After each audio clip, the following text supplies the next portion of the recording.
এবার বক্তব্য রাখার জন্য অনুরোধ করব ঝাড়গ্রাম জেলা তৃণমূল কংগ্রেসের সভাপতি তথা বিধায়ক দুলাল মুর্মুকে।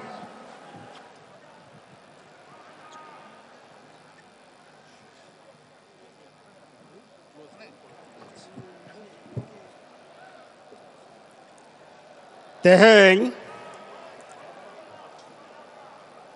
बारगेल मीत नागामिया गुर महारे न नागामिया दिन रे आबु जीवी बाराक आयुरिय मानवतीय ममता মূল মঞ্চের দিকে আমরা নজর রেখেছি।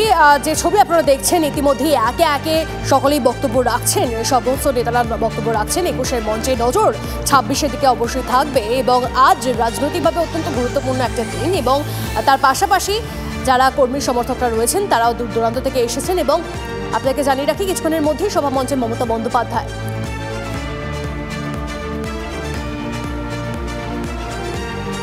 আর কিছুক্ষণ আগে একের পর এক নেতা তারা এসে পৌঁছেছেন সভাস্থলে এবং তারা একের পর এক হেভিওয়েটরা কি মন্তব্য করেছেন শোনাবো আপনাদের। সারা ভারতবর্ষের মানুষ তাকিয়ে আছে মমতা বন্দ্যোপাধ্যায়ের দিকে। আগামী দিনের রাজনৈতিক রূপরেখা গোটা ভারতবর্ষে কিভাবে হবে এবং নরেন্দ্র মোদীকে আগামী ১.৫ বছরের মধ্যে কিভাবে সরকার থেকে ফেলে দিতে হবে তার রূপরেখা বিস্তৃত বর্ণনা আমাদের নেত্রী, বাংলার নেত্রী, বাংলার মানুষের হৃদয়ের মধ্যে যে নাম লেখা আছে সেই মমতা বন্দ্যোপাধ্যায়ের কথা শোনার জন্য আমি আসছিলাম। এটা মনে হচ্ছে উৎসব, মানে মানুষজনের উচ্ছ্বাসটা মনে হচ্ছে এটা আরেকটা উৎসব, মানে দুর্গাপুজো কালী পুজো এরকম উৎসব হয় সেরকম এটা উৎসবে পরিণত হয়েছে এবং পশ্চিমবঙ্গের মানুষ যে তৃণমূলের সঙ্গে আছে তার একটা বড় এবং খুশির সঙ্গে আনন্দের সঙ্গে এটা প্রমাণ। এবং এই ২১শে জুলাই শহীদের এতগুলো মানুষ শহীদ হয়েছে, সেই শহীদের জন্যে মমতা ব্যানার্জি এতদিন তাদেরকে সম্মান দিয়ে তাদেরকে মনে রেখেছে এবং মনে রাখিয়েছে মানুষকে। এটা মমতা ব্যানার্জির লড়াইয়ের একটা অংশ। ये आज का दिन 1993 एक काले इतिहास के रूप में माना जाएगा क्योंकि उस दिन 13 लोगों को निर्मम हत्या की गई थी और दीदी अपने लोग साथियों को सदैव याद रखती हैं।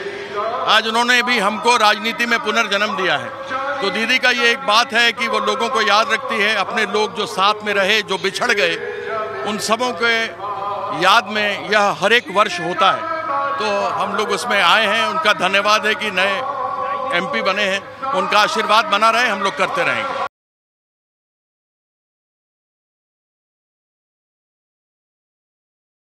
সারা বাংলা থেকে তৃণমূল কংগ্রেসের কর্মীরা অধীর আগ্রহে অপেক্ষা করেন, সাধারণ মানুষ অপেক্ষা করেন, কারণ গত ৩১ বছর ধরে এই ২১শে জুলাই শহীদ তর্পণকে সামনে রেখে মমতা ব্যানার্জি সারা রাজ্য মানুষের কাছে একটি বার্তা দেন, যে বার্তাটা আগামী দিনে তৃণমূলের কর্মসূচি। আজকে কি নতুন কোনো বার্তার অপেক্ষা করছেন বা প্রত্যাশা করছেন? নিশ্চয়।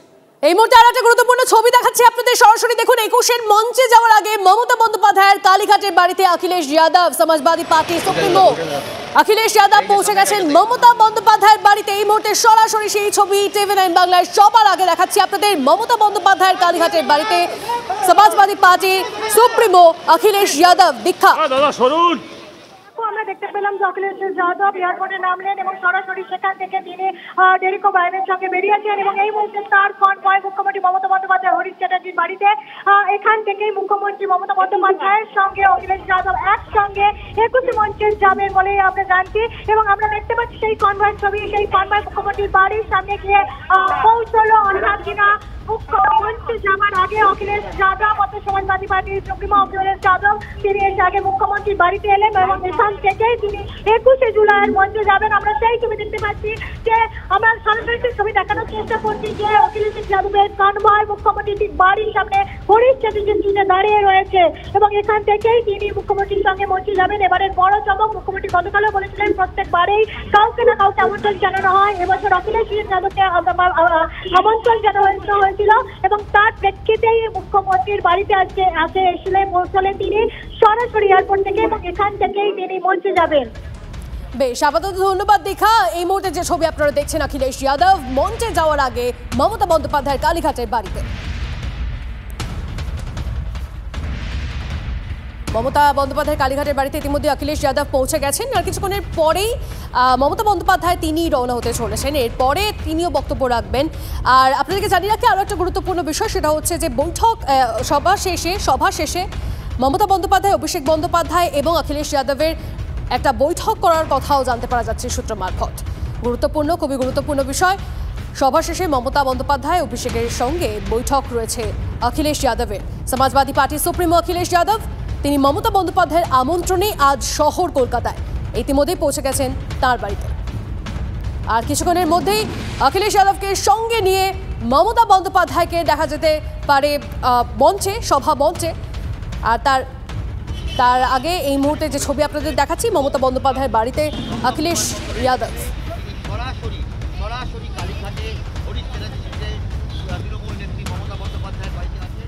অত্যন্ত গুরুত্বপূর্ণ, 26-এর বিধানসভা ভোট, তার আগে 24-এর লোকসভা ভোটের জয়ের পর, তৃণমূলের জয় জয়কার পর এই আজকের 21শে জুলাইয়ের মহাসমাবেশ।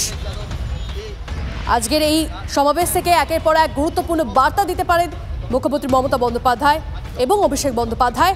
সঙ্গে থাকবেন অখিলেশ যাদব।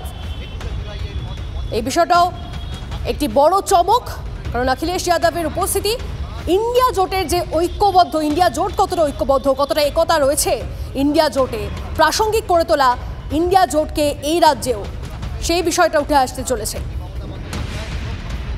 অখিলেশ যাদবকে সঙ্গে নিয়ে সভা মঞ্চে মমতা বন্দ্যোপাধ্যায় আর কিছুক্ষণের মধ্যে।